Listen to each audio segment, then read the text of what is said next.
வந்திருக்கிற பாசத்திற்குரிய எனது மதுரை மாவட்ட ஊடக நண்பர்களை, எஸ்டிபிஐ கட்சியினுடைய இந்த பத்திரிகையாளர் சந்திப்பிற்கு உங்கள் அனைவரையும் வருக வருகவென நான் வரவேற்றுக் கொள்கிறேன். இன்றைய தினம் எஸ்டிபிஐ கட்சியின் சார்பில் மதுரை முனிச்சாலையில் மாபெரும் வக்ஃபு திருத்த சட்டத்திற்கு எதிரான கண்டன மாநாட்டை எஸ்டிபிஐ கட்சி இன்றைய தினம் நடத்துகிறது. திரளாக ஜனநாயகத்தின் மீது நம்பிக்கை கொண்ட அனைவரும் இந்த மாநாட்டிலே கலந்து கொள்ள வேண்டும் என ஆரம்பமாக நாங்கள் அனைத்து ஜனநாயக சக்திகளுக்கும் நாங்கள் கோரிக்கை விடுக்கிறோம். அத்தோடு மதுரை திருப்பரங்குன்றத்தில் இந்துக்களும் முஸ்லீம்களும் இணக்கமாக நல்லிணக்கத்தோடு சகோதரத்துவ வாஞ்சையோடு இன்றைக்கு மதுரை மட்டுமல்ல தமிழகம் முழுவதும் இன்றைக்கு ஒரு அமைதி பூங்காவாக இன்றைக்கு திகழ்ந்து கொண்டிருக்கிற நிலையில் மதுரை மாவட்டத்தினுடைய மாவட்ட நிர்வாகத்தினுடைய கவனக்குறைவினால், அக்கறையின்மையினால், தமிழக அரசினுடைய அலட்சிய போக்கின் காரணமாக இன்றைக்கு மதுரை திருப்பரங்குன்றத்தில் சிறுபான்மை முஸ்லீம்களுடைய வழிபாட்டு உரிமை என்பது இன்றைக்கு அது ஒரு சட்டம் ஒழுங்கு பிரச்சனையாக இன்றைக்கு மாறி நிற்கிறது. தமிழ்நாட்டில் செயல்படுகிற இந்துத்துவ சங்க பரிவார பாஜக அமைப்புகளுக்கு அதன் மூலமாக தமிழகத்தை ஒரு கலவர பூமியாக மாற்றுவதற்கான காரணமாக தமிழக அரசினுடைய மாவட்ட நிர்வாகத்தினுடைய செயல் அமைந்திருப்பதை நாங்கள் வன்மையாக கண்டிக்கிறோம்.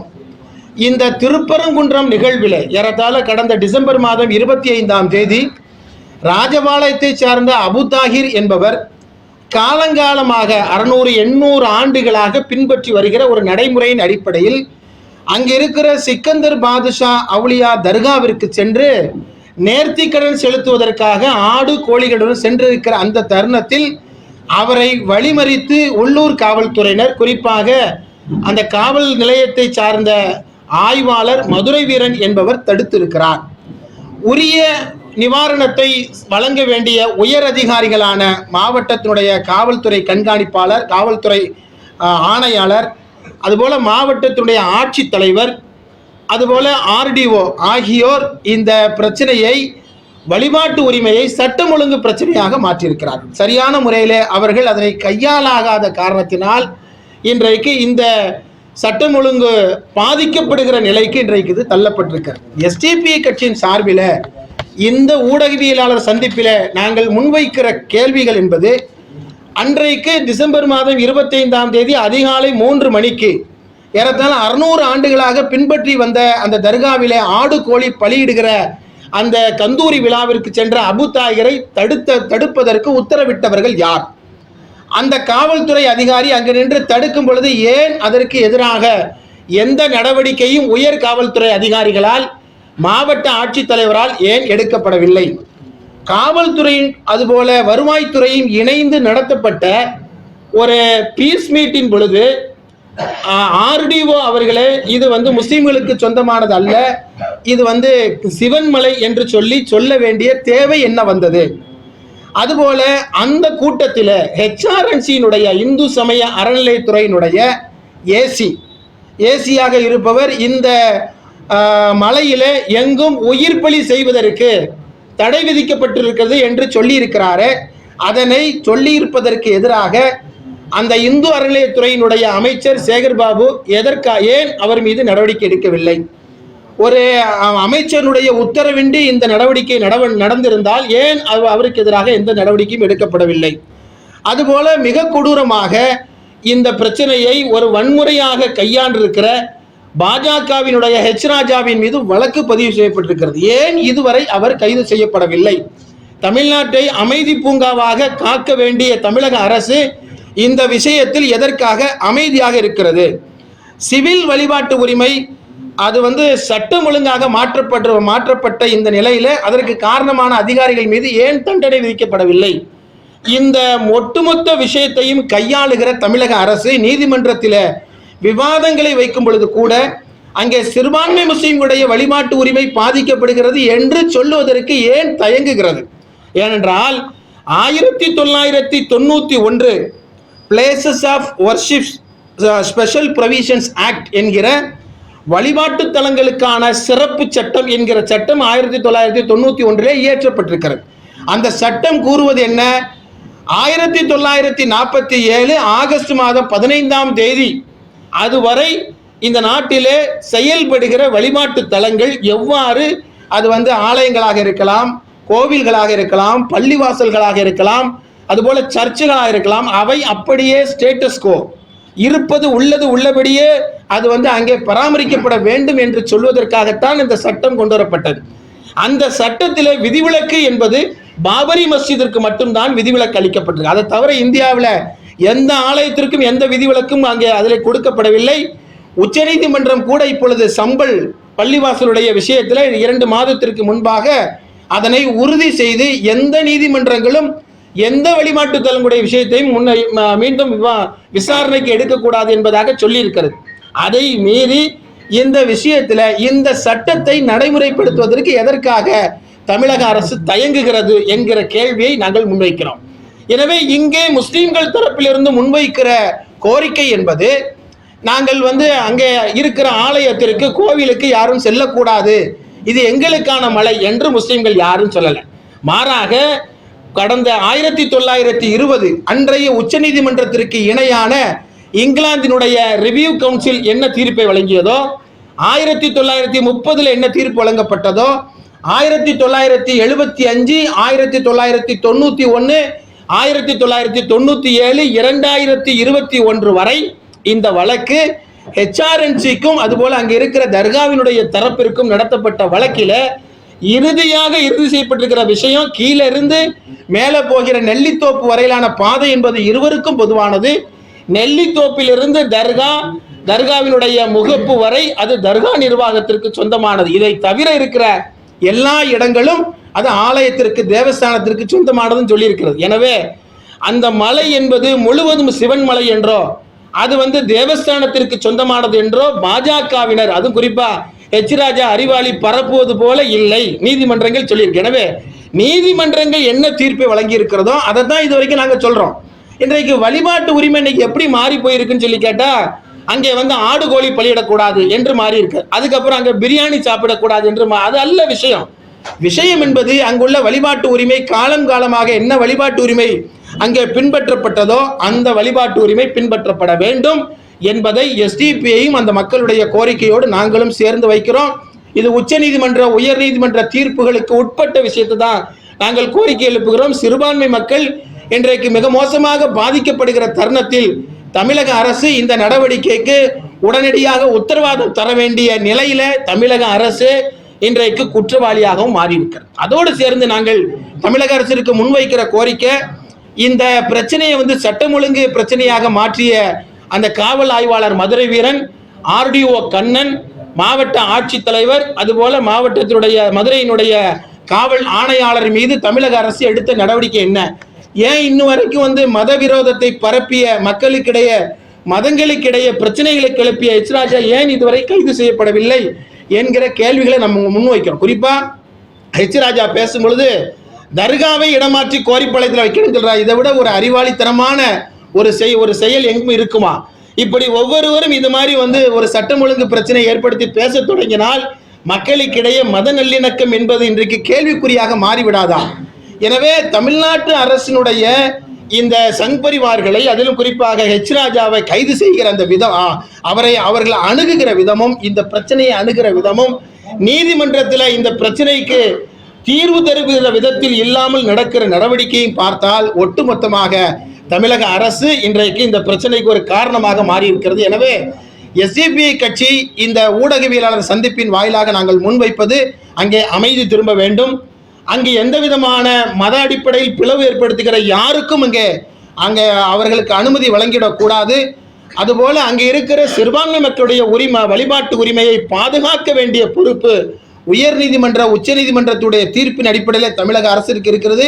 இவை எல்லாவற்றையும் கருத்தில் கொண்டு அமைதி ஏற்படுவதற்கான நடவடிக்கையை தமிழக அரசு விரைந்து எடுத்திட வேண்டும். மேற்கண்ட எங்களது கோரிக்கைகளை 1991 அந்த places of special worship act என்கின்ற அந்த சட்டத்தை நடைமுறைப்படுத்துகிற நடவடிக்கையில் ஈடுபட வேண்டும் என்று நாங்கள் கோரிக்கை விடுக்கிறோம். அதுபோல 2 தினங்களுக்கு முன்பாக தனுஷ்கோடி கடலில் மீன்பிடித்துக் கொண்டிருந்த மீனவர்களை இலங்கை இராணுவம், இலங்கை கடற்படை கைது செய்திருக்கிறது.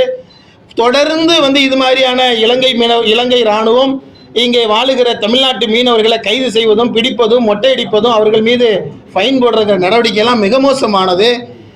ஒன்றிய அரசு இந்த விவகாரத்தில் ஒரு கண்ணுக்கு மையும் இன்னொரு கண்ணுக்கு சுண்ணாமும் என்பது போல நடவடிக்கையை செய்து கொண்டிருக்கிறது. எனவே இனியும் கூட நம் ஒன்றிய அரசினுடைய இராணுவத்தை, கப்பல் படையை நம்பி இருக்காமல் தமிழக அரசு மீனவர்களை பாதுகாப்பதற்கென்றே ஒரு கடல் படையை புதிதாக உருவாக்கி தமிழ்நாட்டு மீனவர்களை காத்திடுவதற்கு முன் வந்துட வேண்டும் என்று எஸ்டிபி கட்சி சார்பில் நாங்கள் கோரிக்கை விடுக்கிறோம்.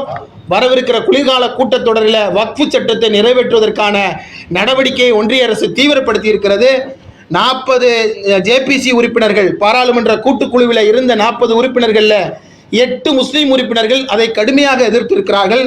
எல்லா எதிர்க்கட்சியினுடைய உறுப்பினர்களும் எதிர்த்திருக்கிறார்கள். ஆனால் எல்லாத்தையும் தாண்டி இன்றைக்கு அவர்களுடைய பரிந்துரையெல்லாம் நிராகரித்து விட்டு இன்றைக்கு அந்த சட்டத்தை நடைமுறைப்படுத்த துடிக்கிற இந்த நடவடிக்கையை, ஒன்றிய அரசினுடைய இந்த மோசமான சிறுபான்மை விரோத நடவடிக்கையை ஒட்டுமொத்த மக்களும் ஜனநாயக சக்திகளும் எதிர்த்திட வேண்டும் என்று நாங்கள் கேட்டுக்கொள்வதோடு, தமிழக சட்டமன்றத்தில் இந்த ஒன்றிய அரசினுடைய இந்த வக்ஃபு திருத்த மசோதாவிற்கு எதிரான தீர்மானங்களை நிறைவேற்றிட வேண்டும் என்று நாங்கள் கோரிக்கை விடுக்கிறோம். டெல்லியினுடைய நேற்றைய முடிந்திருக்கிற தேர்தல் என்பது பாஜகவிற்கு எதிரான ஜனநாயக சக்திகளுடைய நடவடிக்கைகள் என்பது போதுமானதல்ல. அங்கே பாஜக கூட்டணி வெற்றி பெற்றிருக்கிறது, இந்தியா கூட்டணி தோல்வி அடைந்திருக்கிறது என்று சொன்னால், இந்தியா கூட்டணியினுடைய தோல்விக்கு காரணம் இந்தியா கூட்டணி தான், வேற யாரும் இல்லை. எனவே பாஜகவை எந்த அளவிற்கு தேர்தல் அரங்கில் எதிர்கொள்ள வேண்டுமோ அதை ஒற்றுமையோடு எதிர்கொள்ளாமல் இன்றைக்கு நின்றுவிட்டு இன்றைக்கு டெல்லி இழந்திருக்கிறார்கள். மக்களுக்கு இதில் ஒரு படிப்பினை இருக்கிறது. எப்பொழுதும் போலவே பாஜக பொய்யான வாக்குறுதியை சொல்லி மீண்டும் அவர்கள் இந்த டெல்லியினுடைய தேர்தலில் இடம் பிடித்திருக்கிறார்கள். வரவிருக்கிற தேர்தல்களிலாவது பாஜகவை வீழ்த்துவதற்காக அனைத்து எதிர்க்கட்சிகளும் ஒன்றிணைய வேண்டும் என்ற கோரிக்கையை முன்வைத்து இந்த பத்திரிகையாளர் சந்திப்பை நாங்கள் நடத்தி கொண்டிருக்கிறோம்.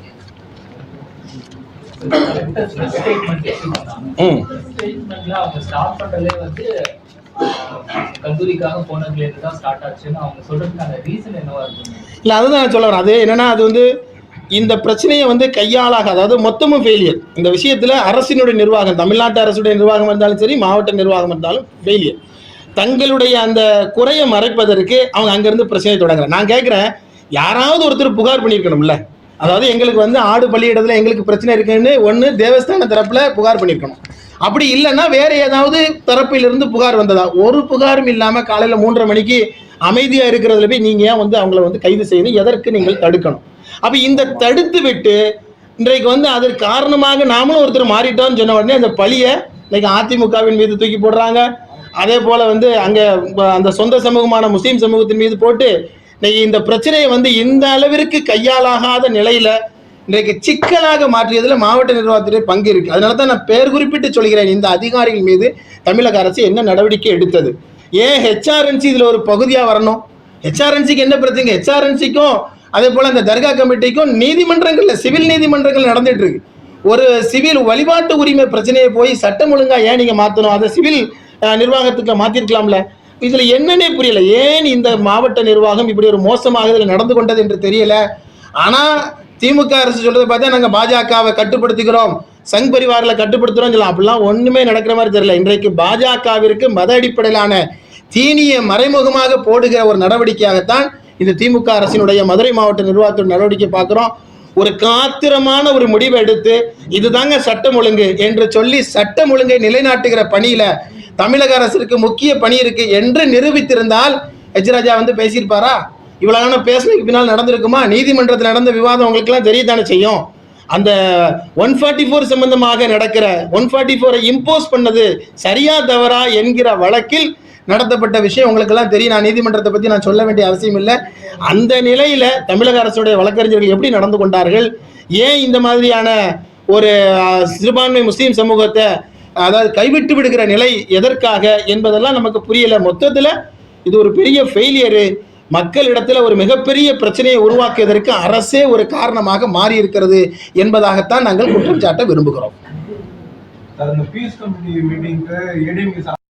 பதட்டத்தில் அதாவது இருண்டவங்க கண்ணுக்கு அரண்டவங்க கண்ணுக்கு இருண்டதெல்லாம் பேய் என்று சொல்வது போல என்ன சொல்லனே தெரியாம அதிமுக நிர்வாகி வரவே இல்லைன்னு அண்ணன் எடப்பாடி அவர்களே சொல்லியிருக்கிறாங்க. வரவே இல்லை, எங்களை அழைக்கவே இல்லை, நாங்கள் இதுக்கு எதிராக கூடுதலாக சொல்லியிருக்கிறாங்க, நான் வந்து நீதிமன்றத்துக்கே போக போகிறோம் என்று சொல்லியிருக்கிறாங்க.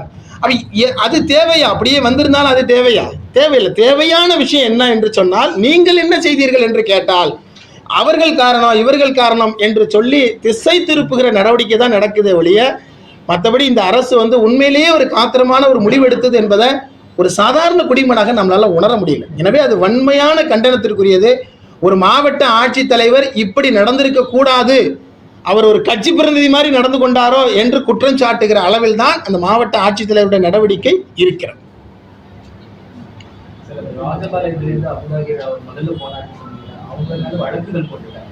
இதுல குறிப்பா இன்னொரு விஷயம், அதாவது 4 வழக்குகள் போடப்பட்டதா சொல்லி நீதிமன்றத்தில் சொல்லியிருக்கிறாங்க.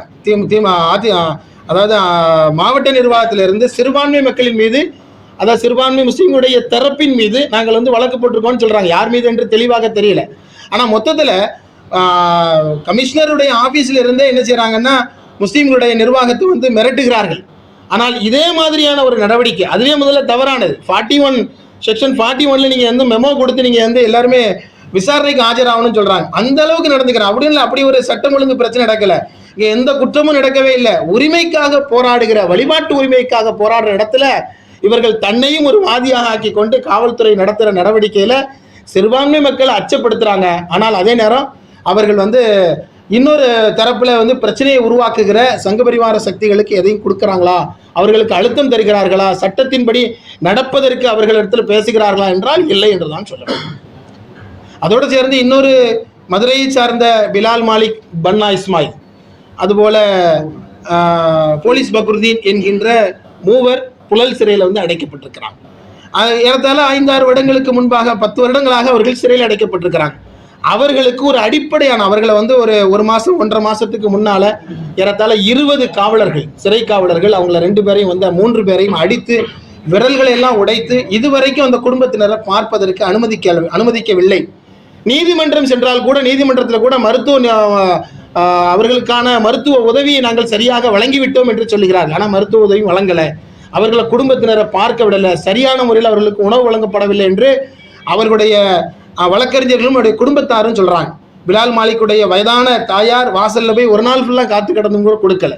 நான் கேட்கிறேன், ஒரு சமூக நீதி பேசுகிற அரசுல 69% சிறுபான்மை முஸ்லீமுடைய வாக்குகளை பெற்ற திமுகவினுடைய அரசு இப்படித்தான் சிறுபான்மை மக்கள் நடத்துமா? இப்படித்தான் சிறுபான்மை மக்களுடைய வழிபாட்டு உரிமையை வந்து இல்லாமல் ஆக்குமா? ஒரு அடிப்படையாக வழங்க வேண்டிய ஒரு மனித உரிமையை கூட அவர்களுக்கு வழங்க விடாத அளவிற்கு ஏன் இப்படி இது ஒரு காவல்துறையினுடைய மாநிலமாக மாறிவிட்டது என்று கேட்கிற அளவிற்கு மிக மோசமான கொடுமைகளை, நீதிமன்றத்தை ஏமாற்றி இன்றைக்கு அந்த 3 இளைஞர்களை வந்து மிகவும் வஞ்சித்துக் கொண்டிருக்கிற இந்த மோசமான மனித உரிமை எதிரான போக்கு கைவிடப்பட வேண்டும். அவருடைய குடும்பத்தினரை பார்க்க அனுமதிக்கணும். அவர்கள் மீது எந்த வழக்கு இருந்தாலும் அதை நீதிமன்றத்திற்கு முன்பாக நடத்தட்டும். ஆனால் அவர்களுக்கு உணவு கொடுக்க மாட்டேன், அவர்களை அடிப்போம், உடைப்போம், மருத்துவ உதவி வழங்க மாட்டோம், குடும்பத்தினரை பார்க்க விட மாட்டோம் என்று சொல்வதெல்லாம் மிக மோசமான குவாண்டனமா கொடுமைகளை வந்து இன்றைக்கு சென்னையினுடைய புழல் சிறையில் செய்து கொண்டிருக்கிற இந்த நடவடிக்கை வன்மையாக கண்டிக்கத்தக்க நடவடிக்கை. உடனடியாக இந்த மனித உரிமை மீறலா போக்கை தமிழக அரசும் சிறைத்துறையும் கைவிட வேண்டும். அவர்களுக்கு கோரிக்கைகளை நிறைவேற்றி தர வேண்டும் என்று இந்த சந்திப்பின் வாயிலாக கேட்டுக்கொள்கிறேன். சைட்ல இருந்து அதை முஸ்லீம்களை தரப்புல இருந்து அதை முறைப்படி தான் அதை அணுகிறாங்க. அதுல எதுவுமே ஜனநாயக போராட்டங்கள் நடக்கிறது, அதிகாரிகள்கிட்ட பேசுறதான ஒழிய அதை தாண்டி இது போல உள்ள விஷயங்கள் எதுவும் நடக்கல. ஆனா அது நேரம் அரசு தான் இதை வந்து சரியான முறையில் கையாண்டுக்கணும். அதுதான் தவறு. நாங்க மீண்டும் அரசுக்கு தான் அந்த கோரிக்கை வச்சுக்கோங்க.